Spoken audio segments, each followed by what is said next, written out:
The time was 1 a.m. The road was quiet, like an abandoned graveyard, and the sky was painted with deep darkness. Street lights stood weak and tired, flickering like frightened candles. The whole world seemed to be asleep, but 5 young men were not. But what they were about to encounter would turn their night of celebration into a nightmare they could never escape. Their names were Jordan, Samuel, Marcus, Kelvin, and David. They were returning from a party. Loud music, smoke, laughter, dancing, too much alcohol. Their shirts were half-buttoned, their eyes red, their voices loud. The car moved through the lonely road as they joked, argued, and laughed with careless joy. They felt fearless, unstoppable, untouchable. Jordan was the one driving. He could barely keep his eyes steady, but pride pushed him to hold the wheel. Everyone was drunk. Their minds floated like leaves on a river. Then Samuel groaned from the back seat. "Please stop the car. I need to ease myself." Jordan pulled over beside a thick bush. It was a place no one should stand at night. The trees looked like dark spirits. The leaves did not shake. The air was still and heavy. The night held its breath, like something was watching. They didn't care. They all stepped out to ease themselves. They laughed as they stood facing the bush, whispering nonsense, swaying unsteadily. Jordan moved further to the dark side, away from the others. The ground there was quiet, too quiet. His urine hit the earth, splashing softly. Then something moved beneath him. Jordan blinked once, twice. His drunk eyes slowly cleared, and then he saw it. A long cobra lay stretched under the stream of his urine. Its body thick, its eyes bright like burning coals, its hood raised in anger. For 2 seconds, Jordan could not breathe. His voice broke inside his throat. Then he screamed with every drop of life inside him. "Snake!" The others turned sharply. The cobra hissed loud and sharp, like tearing metal. Fear washed over the 5 men instantly. Their drunkenness vanished like smoke in the wind. They stumbled back, trembling, hearts pounding like drums. But instead of running, they fought. Marcus grabbed a stone. Kelvin picked a long stick. Samuel and David rushed forward with sticks and broken wood. They struck the cobra again and again, shouting in terror and desperation. The bush echoed their voices like a warning to the night. The snake twisted, hissed, struck the air. But 5 scared men fought for their lives with every drop of strength left in them. After a long battle, the cobra fell still. Silence returned slowly. Their breathing was heavy, sweat dripping down their necks. They felt victorious, like they had escaped death. Jordan's hands shook as he stared at the lifeless snake he had stepped on without knowing. They dragged the dead cobra to the middle of the road and left it there. They returned to their car, laughing shakily, celebrating the fact that they survived. But they did not see the other 2 snakes hiding inside the bush. 2 bright eyes watched them. 2 silent bodies curled with anger. 2 witnesses to the death of their kin. As the men talked and laughed, one snake slid forward slowly. The car doors were wide open. Music played softly inside. Empty bottles rolled gently on the seat. The snake crawled closer. No sound. No warning. This story is told only on Storysphere Channel. It slid under the driver's seat and curled like a shadow, waiting for dawn. The men entered the car, still laughing about how brave they were. They drove off without knowing that a silent passenger was traveling with them. Patient, cold, angry. They drove to Marcus and Samuel Street first. The 2 men stepped down and waved goodnight, happy to be alive. They thought the danger was gone. Next, they dropped Kelvin. Then, David. Only Jordan remained in the car. The one who first touched the snake. The one who screamed. The one who urinated on it. He sang as he drove, joyful and fearless. He opened the windows and allowed the cold morning breeze to cool his sweating face. The snake under his seat remained quiet, eyes open, body still. It watched him. It waited. Jordan reached home around 2:30 a.m. His compound was large and quiet. He parked his car, stretched his tired bones, and walked into the house with heavy footsteps. He slept immediately, never knowing death waited under his car seat. Morning came. Birds sang like nothing had happened. Children laughed on their way to school. The sun rose gently, innocent and golden. Jordan stepped out of the house, relaxed and fresh. He wanted to collect something from his car before going out. He unlocked the door and opened it carelessly. And then the snake shot out like lightning. Jordan jumped back with a scream that shook the compound. "Snake! Snake!" He ran, leaving the car wide open. He hid behind the house, shaking, breathing like someone who had no air. His heart felt like it would break out through his chest. Meanwhile, the snake slithered out fully. It moved to the side of the car, and then something impossible began to happen. The skin rippled like water. Its long body folded and shortened. Its scales melted into human skin.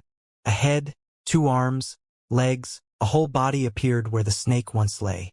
In seconds, the creature became a young woman, a breathtakingly beautiful woman. Her hair was long and golden, like sunlight. Her skin glowed softly. She wore a short wrapper tied around her waist like a maiden from an old forgotten world. She stood beside the car, silent, confused, breathing slowly like a newborn learning the earth for the first time. Jordan came out again with a big piece of wood in his hand. He was still shaking from head to toe. His eyes searched the car, under the seat, beside the tires, but the snake was gone, completely gone. Then he turned and saw her. The wood almost fell from his hand. Jordan froze like stone. The air around him became heavy. His voice left him for a moment. She stared at him with wide, innocent eyes. Jordan swallowed hard. "Who are you?" he asked in a trembling voice. "What are you doing here?" The girl said nothing. She looked lost, like she did not know how to speak, like she did not know how to explain her existence. Jordan stepped back, still searching for the snake. "Leave my compound," he said sharply. "Do not come here again. Go away. I do not want trouble." The beautiful girl lowered her head sadly. Her steps were slow as she walked to the gate, her long hair touching her back like flowing river water. Jordan watched her with confusion and fear. He did not know her story. He did not know her pain. He did not know she remembered what happened by the bush. He thought she was gone, but she was only beginning. She had come for him, and she would return for answers, for revenge, for blood. The girl stood at Jordan's gate for a long time. Her eyes were cold like midnight water. Her jaw was tight with anger she hid inside her heart. She remembered everything. The laughter, the shouts, the stones, the pain. Her sister was gone forever, and the one who killed her was inside that house, breathing freely. Jordan stood far behind, still looking around for the snake. He searched under the tires, the bonnet, his seat, everywhere his eyes could reach. He spun in circles like someone who lost a precious thing. But the snake was no longer a snake. He breathed out in confusion and fear. His heart was still racing. He leaned on the car, wiped his sweating face with shaky hands, then slowly dropped the wood he carried. He had no idea that the snake, now a woman, stood only a few steps from him minutes ago. He finally walked back into his house, locking the door behind him. Outside, the golden-haired girl stood still. She clenched her fists and her eyes changed like a storm forming. Anger burned through her veins, but she turned and walked away. Her feet carried her straight into the forest. Deep, dark, wide, full of secrets. The trees stood like tall guards watching her. The wind did not blow. The whole forest was silent, like it already knew who she was. She reached the heart of the forest where leaves covered the earth like a soft bed. She stopped. She stood in silence. Then a sound. Something was crawling. She did not move. She did not blink. A large snake slid towards her. Black, long, heavy. Its eyes bright like fire underwater. As soon as it reached her, its body began to change. The scales softened like melting wax. The shape folded, twisted, rose like smoke. In seconds it became an older woman. Tall, beautiful, but fierce like thunder. Her hair was wrapped with shining beads. Her skin glowed like polished gold. Her eyes held stories of ancient power. This was her mother. The mother did not greet with warmth. She stepped forward with storm in her face. "How did it go?" she asked. Her voice was calm but heavy, like rain before lightning. The young lady lowered her eyes. "Nothing has happened yet," she said slowly. "I am still looking for the right way to make them pay." The mother's eyes turned dark with anger. Her voice rose like fire. "They killed your sister, and you say you are still looking for a proper way?" The trees trembled. The ground hummed. The air thickened like smoke. "If you are not capable," the mother continued sharply, "then step aside. I will go myself." The young lady quickly dropped to her knees and held her mother's hand. "No, please give me time. I can do it. I will handle it." Her voice shook, but her determination was strong. The mother looked at her for a long, slow moment. Her gaze was deep like rivers under moonlight. Then she spoke again. "Go do what must be done. Make them regret the night they touched us." Her voice was cold but final. The young lady stood. She bowed gently. Without another word, she walked away through the trees, through the shadows, back into the world of humans. Moments later, there was a quiet engine on the road leading to Jordan's house. A white G-Wagon, shining like ice under the sun, rolled down Jordan Street. Its tires whispered over the ground. The gate opened slowly. The G-Wagon drove in. Jordan, who was inside taking water to calm his nerves, heard the sound of the car. He looked through his window. His heart jumped, but this time with curiosity, not fear. He rushed out, almost tripping over his slippers. When he reached the yard and saw the car, pure white, clean like natural pearl, his mouth fell open. Then the door opened and she stepped out. The same golden-haired girl he sent away. But now she was different, and he could no longer recognize her. Her wrapper was gone, replaced with a long flowing white gown, shining like moonlight. Her hair fell like silk to her waist. She looked expensive, powerful, like someone who did not beg for anything. Jordan's entire body changed. His fear disappeared. His pride woke up. He rushed forward, smiling wide and foolish. "Hello, beautiful," he said happily, stretching his hand for a handshake. "Who are you here to see?" Her lips curved into a calm smile, slow, gentle, mysterious.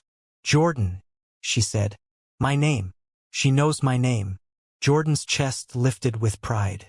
"Have we met before?" he asked softly. She blinked, her eyes deep like oceans without end. "Last night," she said. Jordan laughed, rubbing the back of his head. "Oh, I was very drunk at the party. My memory is not clear. Please forgive me." She only smiled. He opened his gate wider like a welcoming king. "Please come in. Drive in. You are very welcome." She drove in properly, parked, and came out again. She then walked inside the house gracefully, not like an ordinary human. Every step she took was soft and silent, like a shadow made of light. Jordan could not remove his eyes from her. He led her into his house. The living room was bright and wide. Expensive furniture, shining floor tiles, family pictures hanging neatly on the wall. The air smelled of air freshener and new paint. She sat on the couch, her legs crossed. She looked around slowly. The curtains, the television, the chandelier, the glass table. Her eyes absorbed everything like she was reading a story written across the room. Jordan hurried to the kitchen, nervous and excited. He came back with 2 bottles of wine, ice cubes, and sparkling glasses. "Please have something to drink," he said, smiling like a man trying to impress a princess. She looked at the bottle. She looked at him. She smiled slowly. She took the glass. Jordan sat opposite her, leaning forward, fascinated. He wanted to ask her questions. Who she was, why she came, how she found him. But her beauty made his words slow and weak. He only stared. She only smiled. Inside her smile was lightning. Inside her silence was a storm. Jordan did not know he was entertaining a visitor who came from the very heart of revenge. He did not know he was smiling at death with soft eyes. He did not know he had invited danger into his living room, placed it on his couch, and offered it wine. The house was peaceful. The room was calm, but her heart was not. She had not forgotten. She had come to begin. Meanwhile, Jordan's friend Kelvin drove by quietly. Kelvin knocked once on Jordan's gate before pushing it open. The compound was bright, tiled, neat, and peaceful. A perfect place for someone who had no idea death was slowly walking behind him. Jordan was in the living room laughing over something the lady had said. She sat beside him, beautiful in a way normal humans were not. Her skin shone like fresh honey. Her eyes long and bright, like they carried a light inside. Her long hair fell over her shoulders like a river. Her smile was slow, calm, and almost dangerous. Jordan heard Kelvin's voice and sprang up. "My friend is here," he said joyfully and ran to welcome him. As Kelvin stepped in, the lady's head turned slowly to look at him. Not fast like an ordinary human, slow, calculating like she was measuring him, weighing him, studying him the way a predator studies prey before a strike. Jordan introduced them warmly. "Kelvin, this is Diana," he said proudly. Kelvin stretched his hand, and she accepted gently.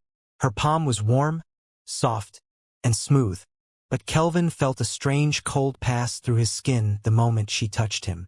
He almost withdrew his hand, but he didn't want to look rude, so he smiled and hugged her instead. "Nice to meet you," he said quietly.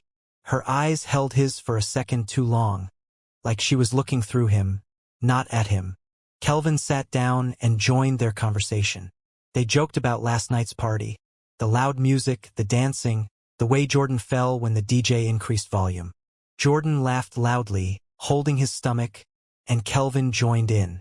But Diana only smiled small, a thin, knowing smile, like she knew something they didn't.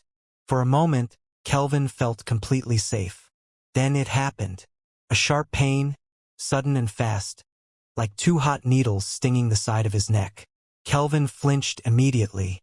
His hand went to the spot, rubbing it carefully. He looked at his fingers. No blood, no insect, nothing. But the pain remained. Small, burning, and crawling under his skin, as if something had entered and was slowly settling. His heart beat a little faster. He swallowed and forced himself to smile so they would not notice anything. Jordan didn't notice. He was still talking, still laughing, still enjoying himself. But Diana noticed.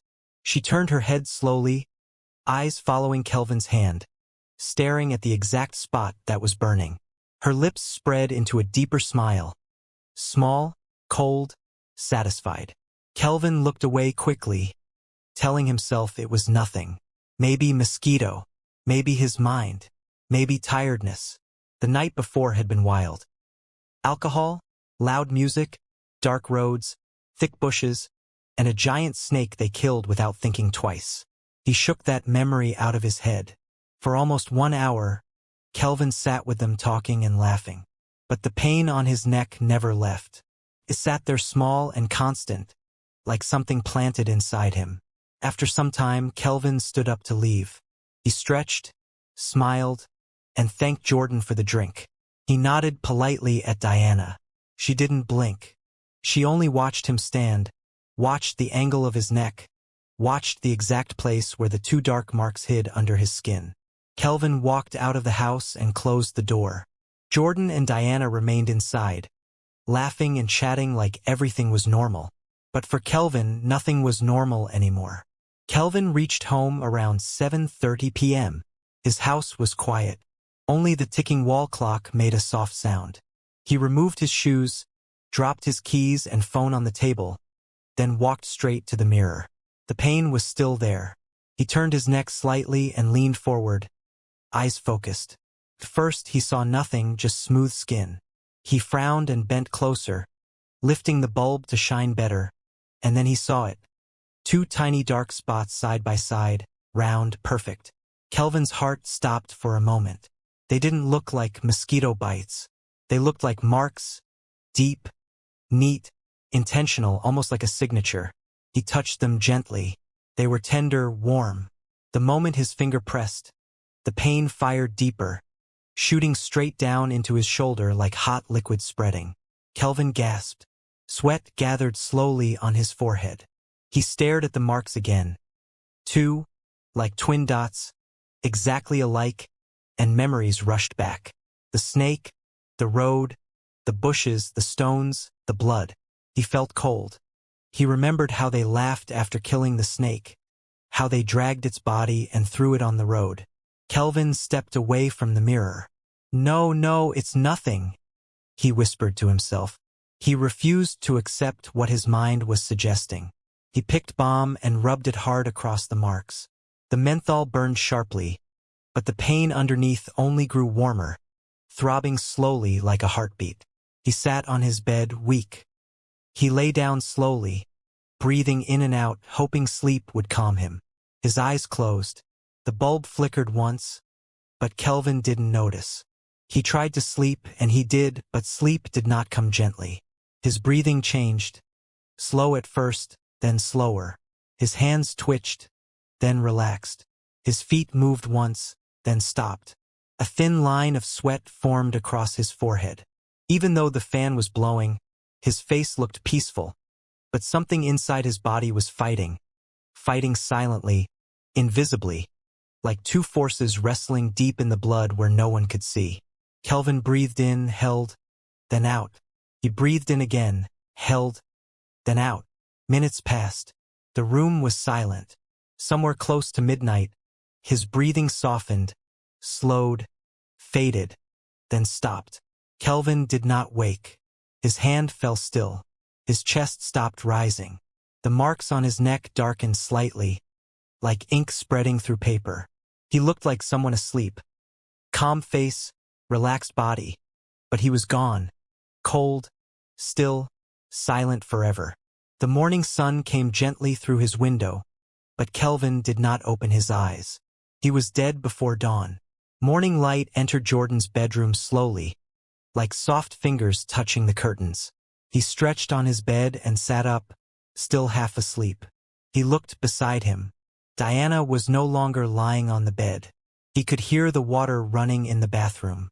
She had slept there beside him through the night, like nothing was strange or wrong in the world, like she was just an ordinary woman. Jordan rubbed his eyes, yawned, and stood to dress for the day. As he moved around, something caught his attention on the bed. Something small, pale, curled, like thin paper. He frowned and walked closer. It was a little piece, shiny, light, almost transparent, with patterns like fine glass. He picked it up between his fingers and raised it to the sunlight. It looked strange, felt strange. Jordan turned it over again and again, trying to guess what it was. It looked like dry skin, but not human skin. The texture was too smooth, too delicate, almost like scales. He stared at it for long seconds, confused. What is this? He couldn't figure it out. After a minute of thinking, he shrugged, tossed it into the waste bin, and continued dressing. He was fastening his watch when his phone rang. He smiled lazily, expecting a normal morning call. But the moment he answered, his face changed. His eyes widened. His hand began to shake. He dropped heavily on the bed. Kelvin was gone. Just like that, dead in his room, alone, no warning, no sickness. Jordan stood up with shock running through his body like cold water. "Diana!" He called loudly toward the bathroom, voice trembling. "Kelvin is dead." The sound echoed through the house. Jordan didn't wait for any response. He grabbed his keys, ran out of the room, and left the house quickly. Inside the bathroom, Diana stood with water running down her back. She did not cry. She did not panic. Instead, her red lips slowly curved into a long, calm smile. She whispered softly, almost like a song. "One down." She finished her bath peacefully, wore a simple dress, and left Jordan's house with a quiet joy. The mission was moving exactly the way she wanted. The burial was a sad one. People cried. Family members held each other. Friends stood in grief like their hearts were breaking apart. Jordan looked like he had aged in just a few days. He kept whispering, "How? Why?" over and over. Diana stood beside him, gentle and comforting. She wore black. Her hair fell freely. No one could tell she was death hidden in beauty. One of Jordan's friends, Samuel, tall, gentle, the most emotional of them, cried uncontrollably. His body shook. His voice broke. His eyes were swollen and red. Diana touched his shoulder softly and hugged him with slow ease. "It is well. Be strong," she whispered. He held her tight, seeking comfort. She smiled. This story is told only on Storysphere Channel. 2 tiny marks later appeared on his chest. Marks he did not see, feel, or understand. 3 days passed. They found him dead in his bathroom, water still running, eyes closed peacefully. 2 dark marks on his chest. Another gone. Another piece of revenge complete. 6 months moved quietly like wind passing through empty streets.